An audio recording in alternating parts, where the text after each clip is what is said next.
नमो नारायण। जय महाकाल। जय मां बगलामुखी। सभी मेरे दर्शकों का बहुत बहुत स्वागत है। आशा करता हूं आप सभी लोग स्वस्थ होंगे, आपकी आध्यात्मिक उन्नति आगे बढ़ रही होगी। हाजिर हूं आपके सामने एक बहुत ही खास वीडियो को लेके। मैं आशा करता हूं मेरे इस चैनल के माध्यम से आज मैं आपको थोड़ा बहुत ज्ञान देने में समर्थ हो पाऊंगा। अगर थोड़ा सा भी ये वीडियो आपको ज्ञानवर्धक लगता है, ये चैनल से आपको कुछ सीखते हैं, तो इस चैनल को सपोर्ट करें, इस वीडियो को लाइक और शेयर करें। बिना कोई आपका समय लिए इस वीडियो को मैं आगे बढ़ाता हूं। आज के मेरे वीडियो का टाइटल है, शीर्षक है कि इन 5 कामों को किए बिना आपको कभी भी मंत्र शक्ति में सिद्धि नहीं मिल सकती है, साधना में आप सफल नहीं हो सकते हैं और जो आप चाहते हैं वो कभी भी नहीं हो पाएगा। ध्यान से एक एक पॉइंट को सुनिएगा, बहुत ही इंपॉर्टेंट है उन सभी लोगों के लिए जो इस मार्ग में नए हैं या इस मार्ग में बहुत सारा अपना समय दे चुके हैं लेकिन अभी तक भी उन्हें सफलता नहीं मिल पा रही है। काफी समय से पूजा पाठ साधना अर्चना कर रहे हैं, तंत्र शक्ति कर डाली है, मंत्र शक्ति कर डाली है, वाम मार्गी दक्षिण मार्गी सारी साधनाएं कर डाली हैं, फिर भी विफलता ही हाथ लगी है। साधना एक बहुत बड़ा विषय है और साधना से हम बहुत कुछ प्राप्त कर सकते हैं। मंत्रों के द्वारा हम बहुत कुछ प्राप्त कर सकते हैं। मंत्रों के द्वारा हम किसी भी देवी देवता, किसी भी शक्ति को बुला सकते हैं, चाहे वो आसुरी शक्ति हो या फिर दैवी शक्ति हो। मैं एक एक करके आपको 5 पॉइंट बताता हूं, उन पॉइंट को आप ध्यान से सुनिएगा। सबसे पहला पॉइंट, आप कितनी भी पूजा पाठ करते हो, कैसे भी पूजा पाठ करते हो, अगर आपके घर में 2 चीजें सही नहीं है तो आपकी पूजा हमेशा विफल हो जाएगी और जहां आपकी पूजा पाठ का भोग पहुंचना चाहिए वहां तक नहीं पहुंचेगा। सबसे पहली शक्ति होती है आपकी कुल देवी और देवता और दूसरी शक्ति होती है आपके पितृदेव।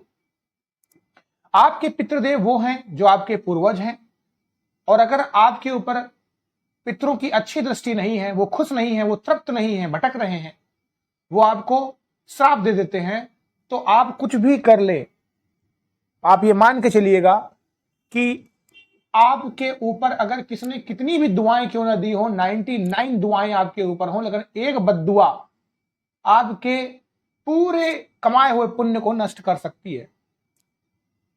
जिस प्रकार से कुंडली में 100 राजयोग क्यों ना हो, एक दोष अगर होता है तो वो दोष भारी होता है। जैसे इस कलयुग में भी यही बात है। आप कितना भी किसी के लिए अच्छाई कर दें, अगर एक आपने बुराई कर दी तो वो इंसान आपकी बुराई को हमेशा पकड़ के चलेगा और सारी अच्छाइयों को भूल जाएगा। कुल देवी देवता आपके पूर्वजों के द्वारा सिद्ध किए हुए देवी देवता होते हैं, उनका आपके घर के ऊपर पहरा होता है आशीर्वाद के रूप में, और जब वो ही प्रसन्न नहीं रहते हैं तो धीरे धीरे आपके घर में बहुत सारी दिक्कतें आने लग जाती हैं, बीमारियां आने लग जाती हैं, कोई मांगलिक कार्यक्रम नहीं होता है और आप तरक्की के लिए दर दर भटकते हैं। ये बिल्कुल उसी तरीके से है कि आप बाहर सबकी सेवा कर रहे हैं लेकिन अंदर अपने माँ बाप की ही सेवा नहीं करते हैं। बाहर सबको आप खाना भोजन दे रहे हैं लेकिन आपके घर में आपके परिजन ही भूखे हैं। तो ऐसा आपको कदापि नहीं करना है। अगर आपके कुल देवी देवता आपको नहीं पता है तो भी आपको अपनी पूजा अर्चना साधना में शुरुआत में उनका नाम जरूर लेना है। इतना ही कह देना है कि मैं नहीं जानता हूं मेरे कुल देवी देवता कौन है, लेकिन मैं उनका भी आवाहन करता हूं, वो मेरा और मेरे परिवार का ख्याल रखें, हमें बुरे मार्ग में जाने से बचाएं। इतना काफी होता है, इतना तो सभी लोग कर सकते हैं। इसी प्रकार से पितरों का आप समय समय में श्राद्ध तर्पण करते रहें, उनको तृप्त करने की कोशिश करें, उनका पिंडदान करें, जो भी जिस भी तरीके से रस्म होती है उनको जरूर निभाएं और उनको याद करें। ये पहला नियम होता है। अब आते हैं दूसरे पॉइंट की ओर। कोई भी इंसान किसी भी प्रकार से किसी भी साधना को चुन सकता है, लेकिन साधना का एक तरीका आप जान लीजिए कि साधना हमेशा केवल रटने का नाम नहीं होती है, किसी भी प्रकार से कूदने का नाम नहीं होती है। साधना फास्ट नहीं की जाती है। कोई भी मंत्र उठाया और ओम नमः शिवाय, ओम नमः शिवाय, इस तरीके से कभी भी साधना नहीं होती है। मंत्र की ध्वनि उच्चारण सेम होना चाहिए, ओम नमः शिवाय, ओम नमः शिवाय। कम करें, अच्छा करें, यही आपका हमेशा उद्देश्य होना चाहिए। और सबसे बड़ा नियम है कि आप कितनी भी पूजा पाठ कर लें, सबसे पहले आपको विघ्नहर्ता गणेश प्रथम पूजनीय जी को जरूर और जरूर याद करना है, उनसे जरूर इजाजत लेनी है। आप किसी भी देवी देवता की पूजा क्यों ना करते हो, चाहे ब्रह्मांड के कोई महाकाल ही क्यों ना हो, स्वयं महाकाल ने ही भगवान गणेश जी को पूजा प्रथम का दर्जनीय दर्जा दिया हुआ है। यानी आप उनका स्मरण जरूर करें, प्रथम पूजनीय है, उनसे इजाजत लिए बिना आपकी कोई भी पूजा कभी भी सफल नहीं होगी। तो प्रथम पूजनीय को हमेशा फर्स्ट ही रखें, उनका नाम ही प्रथम पूजनीय है। ठीक है, ये 2 पॉइंट हो गए। अब आगे बढ़ते हैं।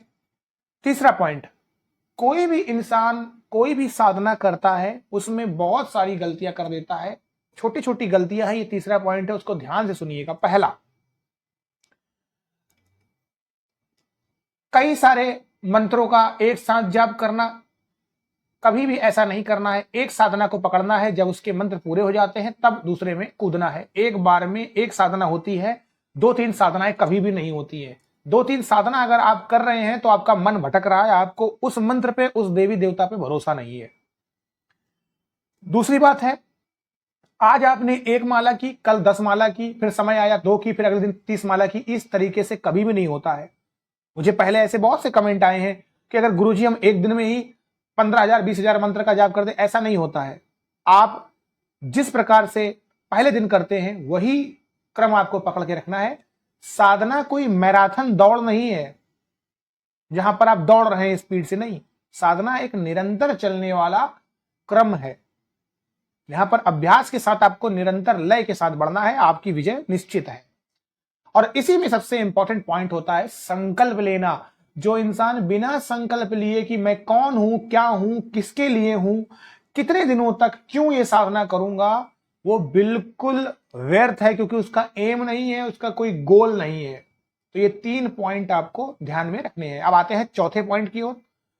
जो भी इंसान कितना भी गरीब क्यों ना हो, अपने आगे साधना करते समय खास की, चाहे अगर आप नॉर्मल नाम जाप करते हैं तो कोई प्रॉब्लम नहीं है, नाम जाप में कोई रूल्स एंड रेगुलेशन नहीं होता है। लेकिन जब आप पूजा पाठ करते हैं या साधना करते हैं, कुछ आपकी मनोकामना है, तब आपको अपने सामने एक कर्म साक्षी दीपक जरूर जलाना है।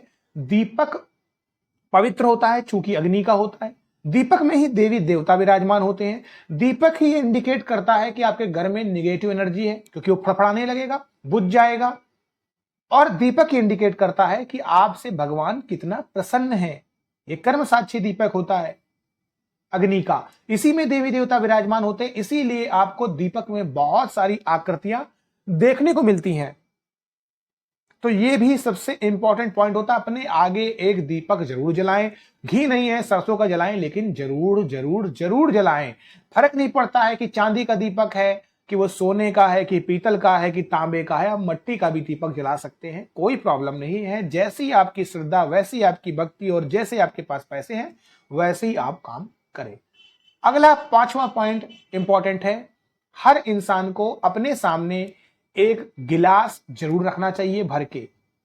हमारे सामने 3 तत्व ऑलरेडी उपस्थित होते हैं। एक जिसमें हम बैठते हैं यानी पृथ्वी, दूसरा आकाश, तीसरा वायु जो आपके आसपास इर्द गिर्द होता है, जो हम सांस ले रहे हैं, चौथा हमने दीपक ले लिया, और 5वें में अब बात कर रहा हूं पानी की। हम किसी भी साधना अर्चना को करने से पहले उसकी शुरुआत अपने हाथ में जल लेकर करते हैं, जिसे हम शपथ लेना कहते हैं, जिसे हम एक तरीके से हिंदी में कसम कह सकते हैं। उस तरीके से हम कहते हैं कि आज मैं इतने मंत्रों का जाप करूंगा। उसके बाद मैं इस जगत के पालनहार श्री हरि विष्णु को ध्यान में रखते हुए, उनका आह्वान करते अपनी पूजा को आगे बढ़ाता हूं। ओम विष्णवे नमः, ओम विष्णवे नमः, ओम विष्णवे नमः। जल को आपको छोड़ना है। पूजा समाप्ति के बाद आपको उस जल को हाथ में लेना है, बोलना है कि मैं अपनी आज की पूजा इस जगत के पालनहार श्री हरि विष्णु को समर्पित करता या करती हूं। ओम विष्णवे नमः, ओम विष्णवे नमः, ओम विष्णवे नमः 3 बार जल को जमीन पर छोड़ देना है। उस जल को माथे पर लगाना है, आंखों पे लगाना है, और उस जल में जो भी लोटा या पानी में आपने जल रखा उसको आपको पी लेना है। वो जल बहुत पवित्र और पावरफुल हो जाता है। तो ये 5 पॉइंट है जो बहुत इंपॉर्टेंट है। अगर इस तरीके से आप करेंगे तो निश्चित ही आपको सफलता मिलेगी। इसी तरीके से बिल्कुल करें और इसी तरीके से साधनाएं, पूजा अर्चना करनी ही चाहिए। मैं आशा करता हूं कि आपने कुछ सीखा होगा। जो लोग मेरे चैनल पर नए आए हैं उन लोगों का बहुत बहुत शुक्रिया, धन्यवाद। इस चैनल को प्यार दें, सपोर्ट करें, और अभी के लिए मुझे इजाजत दीजिएगा। नमो नारायण। जय महाकाल, जय बगलामुखी।